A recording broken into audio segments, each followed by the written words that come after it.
میسجونه راغلي او کمنټسونه او کالونه هم راغلي چې سرجي د انګلیش هینډ رائټینګ طریقه راته وښایي چې دا به زموږ څنګه ښکلي کېږي. نو نن مې ستاسو لپاره ډېره زبردسته طریقه راوړې ده. یو اووه اته شیپس دي، په دې به تاسو پریکټس کوئ. څنګه به کوئ؟ زه به تاسو ته ښیم اوس. که تاسو په دې پریکټس شروع کړو، څلور لاین والا کاپي به واخلئ، د نن نه به شروع کړئ. په یو هفته کې دننه ګارنټي در کوم، هفته کې به دننه ستاسو هینډ رائټینګ بدل شوي. ګوره دا پریکټس ډېر ضروري څیز دی. ها، د پریکټس نه بغیر خو یو کار هم نه کېږي که نو. کله چې پریکټس وشي نو ګوره په دې لیکلو کې نه دی مازغه استعمالېږي، سترګې او لاسونه.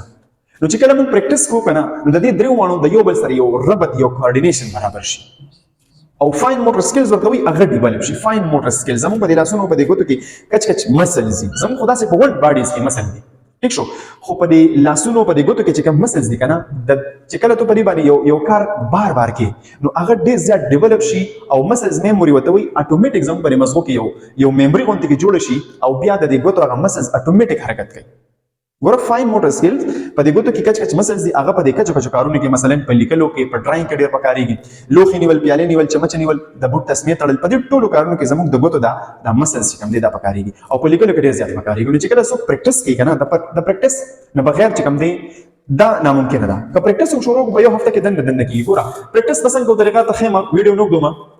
دا شیپس به په څلور لاین والا کاپي کې څنګه لیکي او پریکټس به څنګه کوئ، د دې نه شروع کوم. ګورئ پریکټس کوو نو لاینز مطلب دا چې تاسو په ترس باندې لاینونه وهئ. څنګه به وهئ؟ ګوره اول به تاسو داسې کار وکړئ که نه چې داسې لاین به شروع کړئ، داسې، او اول به په قلاره قلاره وهئ، ٹھیک شو. په دې باندې پریکټس وکړئ، بلکې یو پیج غونډ په دې باندې ډک کړئ او ورو ورو به د دې سپیډ سیوا کوئ. په قلاره به ول وهئ، خو نیغ نیغ، چې مثلا فرق پکې رانشي، چې فاصله هم برابري او چې نیغوالی هم برابري. یو پیج هم په دې باندې ډک کړئ، بل پیج نه دی. ګوره بل به داسې قسمه لاین وهئ.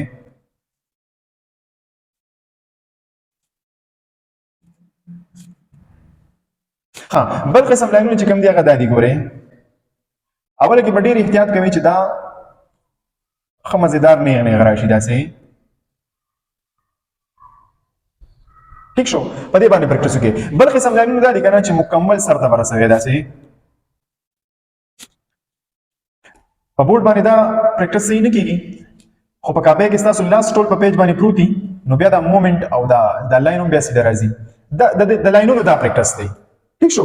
د دې نه پس د دې دایرې بیزوي شکل، د انډې په شکل کې چې کوم شکل دی، د دې پریکټس دی. د دې پریکټس به څنګه کوئ؟ ګوره دا داسې په ترس باندې ګول دایره ده چې اوږدوالی ډېر دی او پلنوالی لږ دی. د دې به تاسو پریکټس وکړئ، تقریبا یو پیج به غونډه دې نه ډک کړئ، ٹھیک شو. دریم دا شکل دی. ګوره دا به د لاینونو د دې منځ نه، منځني چې کوم لاینونه دي د منځ نه شروع کړئ، داسې بره به لاړ شئ، دوباره به راشئ او بیا به له دا سره داسې رامات کړئ. څلورم چې کوم شکل دی هغه هم سیم ټو سیم دا دی، خو دا به سر ته رسئ داسې، ٹھیک شو. په دې باندې به ښه ډېر زیات پریکټس وکړئ چې ښه مزېدار یې جوړوئ. ګوره پنځم بیا دا شکل دی، هم د دې اول د دې یو په شان دی خو الټه دی. ګورئ ورته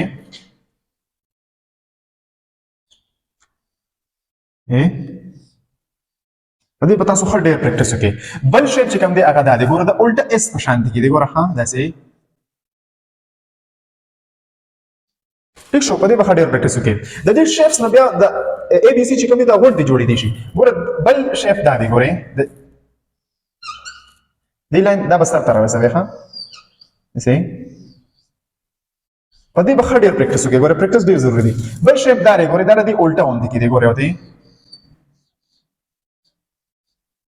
ګوره دې شیپ ته وګورئ. دا په انګلیش ټول حروف تهجي کې صرف په کې کې دا شیپ استعمالېږي داسې د دې یو په شانتې کې دی، خو دې ځای کې یو خم بل راغلی دی. ګورئ ٹھیک شو. او اخر کې به په دې سی باندې پریکټس وکړئ. داسې هاف سرکل دی. څه دی؟ هاف سرکل دی، لکه نیم سرکل دی. نو چې کله تاسو دا پریکټس وکړو که نه، د دې دا تصویران ستاسو په مغزو کې جوړ شو او ګوتې مې پرې راواړېدې، مسلز مې راواړېدله. نو ګورئ زه ستاسو ته طریقه ښیم چې په دې باندې دا ټول حروف څنګه لیکل کېږي. ګورئ ها ٹھیک شو. سرکل مې جوړ کړو او اوس سره دا شیپ نه دی، دا ورسره جوړوم یې. دا داسې دی که نه، د دې نه څه جوړ شو؟ د دې نه ای جوړه شوه. دا شیپ راوالم. ګوره ها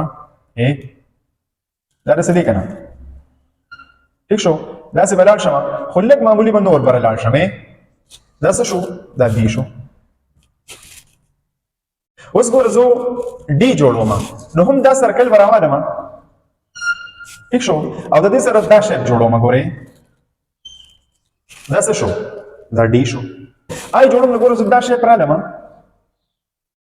او د پاسه پې نقطه کوم رالم ٹھیک شو د دې نه پس زه دوباره دا رالم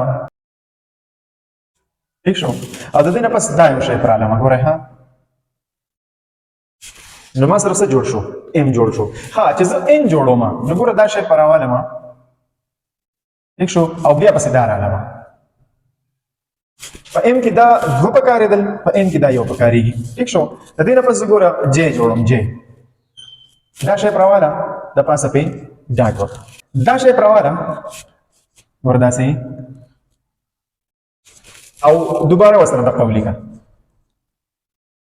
ٹھیک شو نو دا زما سره یو شو اوس ګوره زه ډبل یو لیکم نو هم دغه شیپ راواله ګورئ داسې دی که نه دوباره دغه راواله خو لږ یې ورچوت که داسې خو اسان دی دا کوم چې دا شیپ دی بس دا راواله هم دا ال دی زه جوړوم جي وسو نو ګورئ دا شیپ راواله او ورسره دا شیپ یو ځای که جي شو که نه کیو جوړوم ګورئ همدغه سرکل شیپ راواله او ورسره دا لاین یو ځای که څه شول لاینونه چې موږ وهلي او داسې لږې به راواله ٹھیک شو او برې بوځه او لږې داسې که نو دا شیپ راواله داسې او دا سروله داسې راتاو دا شو آر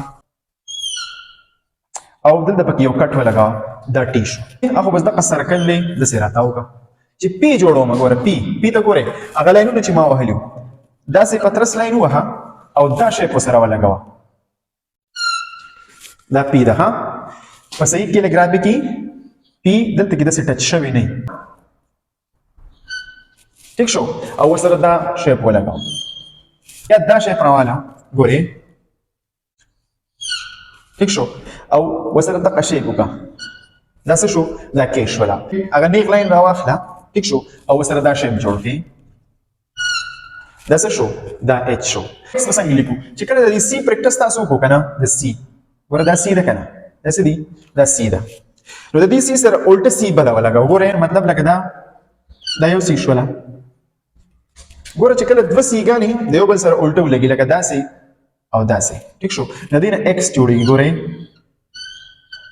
دا څه شو دا ایکس شو ګوره زد دی نو ګوره زد داسې او بیا داسې که داسې کړي او که نه داسې جوړئ په دې باندې داسې یو پریکټس وکړئ او بیا به داسې راشئ دا بر سر به دې کې چې دا لاندې خېټه به داسې غټئ لکه بتکه نه وي بتکه ګوره بتکه داسې که نه ټیک شو بتکه څنګه وي داسې نو دغه شانتې کې د اس دا پریکټس هم دی ها ٹھیک شو په اس باندې به څنګه پریکټس کوئ درې ته ګوره زه طریقه ښیم داسې ګورئ